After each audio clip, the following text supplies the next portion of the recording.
أعوذ بالله من الشيطان الرجيم. بسم الله الرحمن الرحيم. إذا وقعت الواقعة ليس لوقعتها كاذبة خافضة رافعة.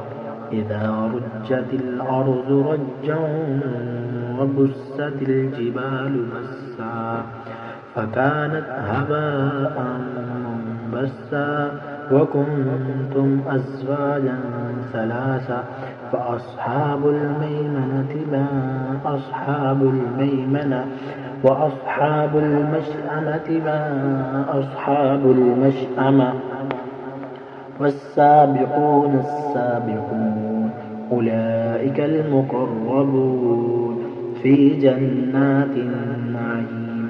ثلة من الأولين وقليل من الآخرين على سرر موزونة متكئين عليها متقابلين.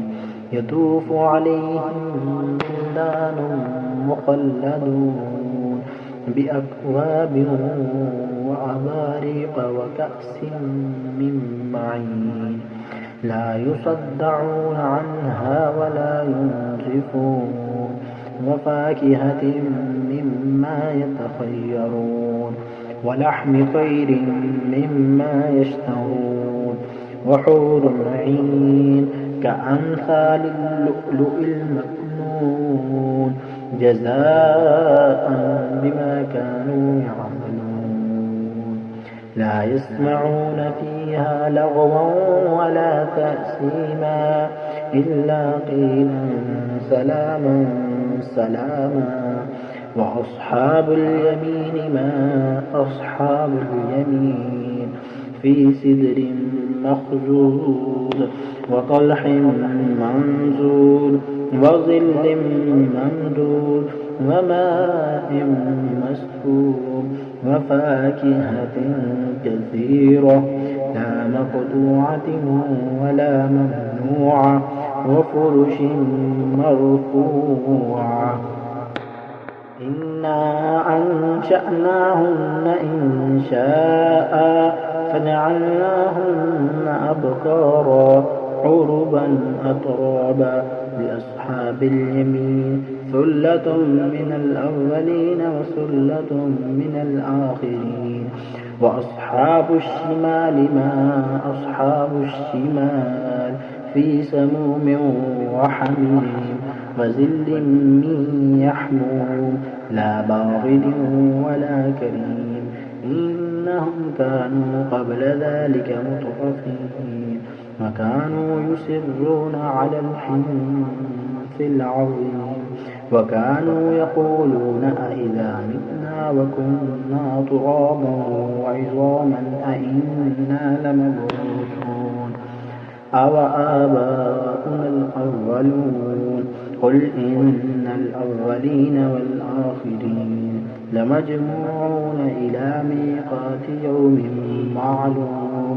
ثم إنكم أيها الضالون المكذبون لآكلون من شجر من زقوم فمالئون منها البطون فشاربون عليه من الحميم فشاربون شرب الحميم هذا نزلهم يوم الدين.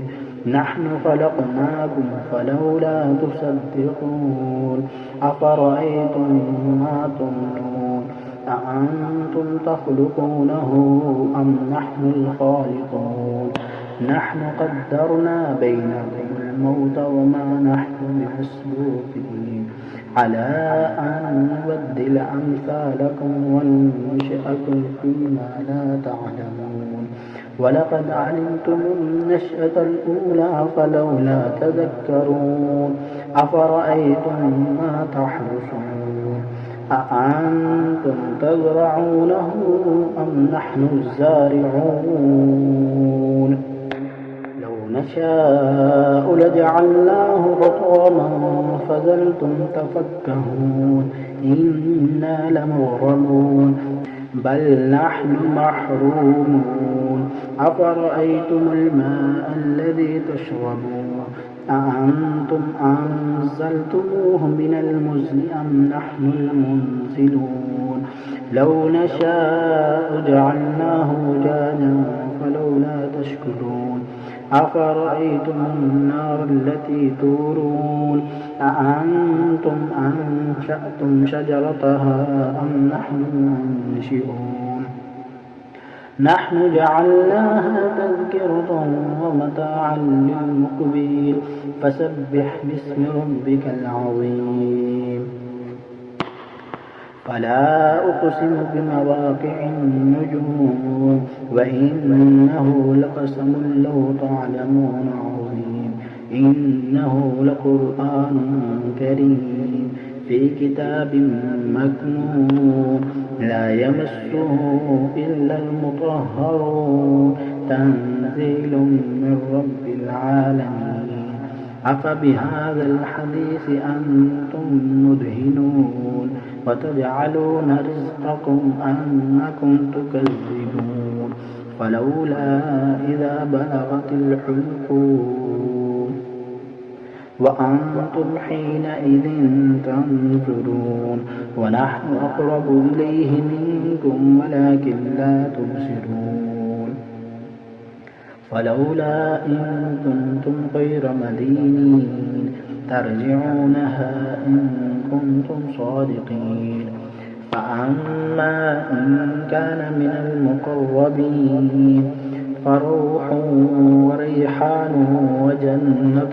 نعيم وأما إن كان من أصحاب اليمين فسلام لك من أصحاب اليمين وأما إن كان من المكذبين الضالين فنزل من حميم وتسلية جحيم إن هذا لهو حق اليقين فسبح باسم ربك العظيم صدق الله العظيم.